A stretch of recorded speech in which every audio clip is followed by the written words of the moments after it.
But by this point, we know I'm not very consistent, so just deal with it.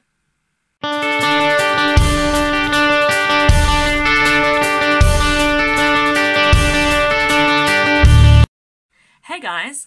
Last month was Dysautonomia Awareness Month. I failed at doing a video for that. I kept trying. I don't know what to tell you guys. I've been busy. I've been feeling sick. I've been doing so many different projects, helping different people, writing stuff, painting stuff, doing so much creative stuff, which I love, but it means there's no time to do these, which I also love. So, hey, I'm back again. This is going to be a constant. Like, maybe I'll do a couple in a week. Maybe I'll do one once a week. Maybe it'll be like 6 months before I return. Who even knows? But I do enjoy doing these videos. So this one is all about POTS. That is a disorder that I have. They reckon mine is caused by my joint hypermobility syndrome. So with the collagen being too stretchy, the blood vessels then don't constrict fast enough. And a lot of the time, if you have joint hypermobility syndrome or EDS, you're likely to develop POTS. So POTS is a type of dysautonomia. Dysautonomia refers to disorders that affect the automatic nervous system, basically a lot of your body. Like, your automatic nervous system runs all the way through. So basically, you're kind of screwed. So with POTS, your blood vessels don't constrict fast enough when you stand up. Usually when you stand up, your blood vessels go, oh, okay, let's go from being like, I mean, obviously not this wide, but like quite small, so that the blood doesn't go straight down to your feet. It sort of like gets pushed back up to the top of your body, and then you have enough, and then your heart rate raises like slightly just to give it that extra shove back up to your head, and then you're okay and you carry on walking. Occasionally with people, they get head rush. So you stand up, your blood vessels haven't really done that, you don't really get enough blood, you feel really funny, you lose your vision sometimes. That's what I get most times when I stand up. So with POTS, your blood vessels don't constrict fast enough. They sort of go, oh, maybe we'll try. Maybe we'll try. And so your blood just goes straight down to your feet. Your feet start to pool with blood, so you get, like, your feet sort of go purpley usually, and then they swell a bit if you like got your legs down too much. Obviously that doesn't happen straight away. It doesn't go stand up, massive feet, you know? It's just sort of like, say, currently I'm sat with my legs off the side of the bed with them hanging down. If I sit like this for very long, my feet will swell. I will feel quite sick because I've been sat upright too much with my legs down, and I'll feel really dizzy and nauseous and need to lie down. So when you stand up with POTS, goes down to your feet, your heart goes, oh crap, and like beats too fast. Obviously not like this. It's a bit much. To try and get the blood back to your head, that causes you to like hyperventilate and stuff because your body goes, oh crap, you need blood. You go a bit dizzy and sometimes you can pass out. So it's like stand up, boom, because that all happens relatively fast. So if you stand up too fast, obviously you're more likely to pass out, whereas if you stand up slowly, you might feel a bit dizzy, but you can generally carry on. Ways to help this is eating enough salt. I've been told to have between 3 and 6 grams of salt a day.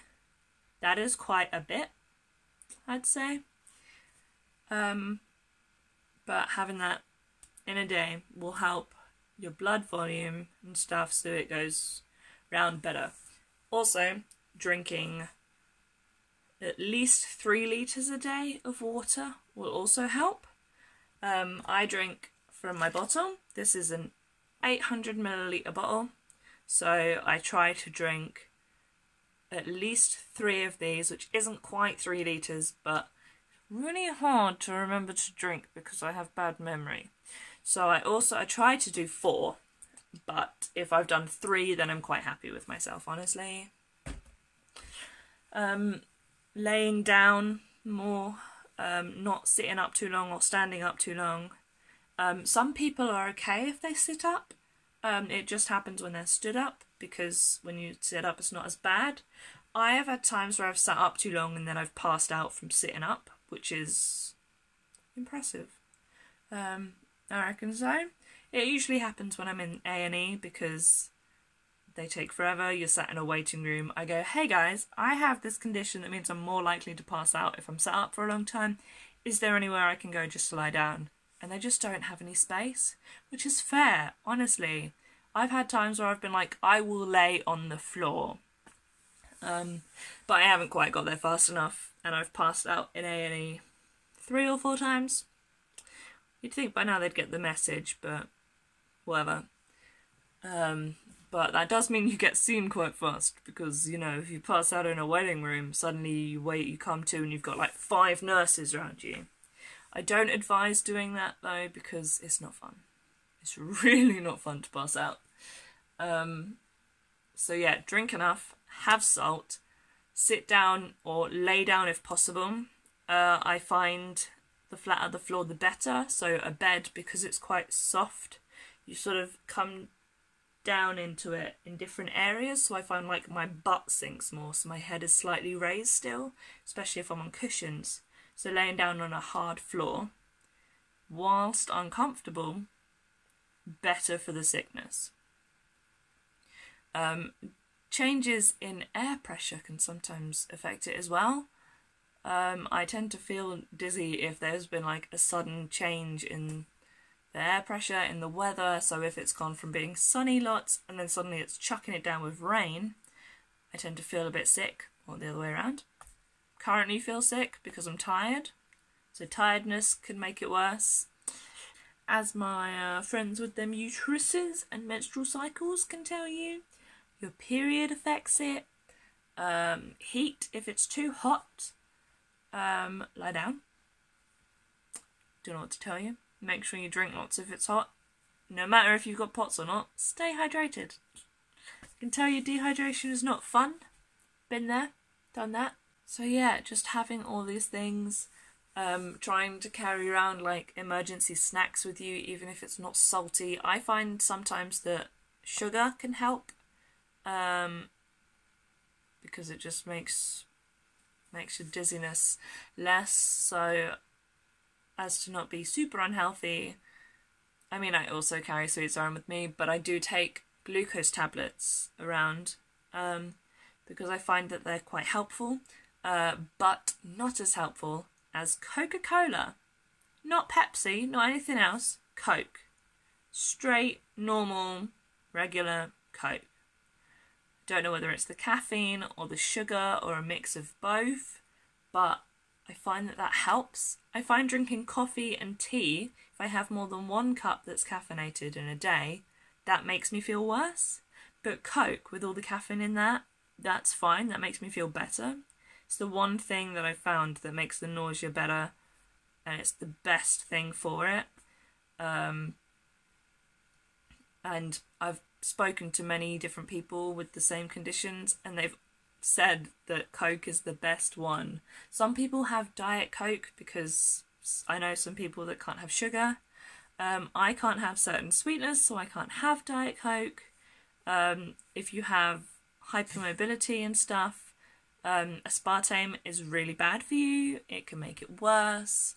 I was told this by a hypermobility specialist, so I'm not just like talking crap. So I would avoid that where you can.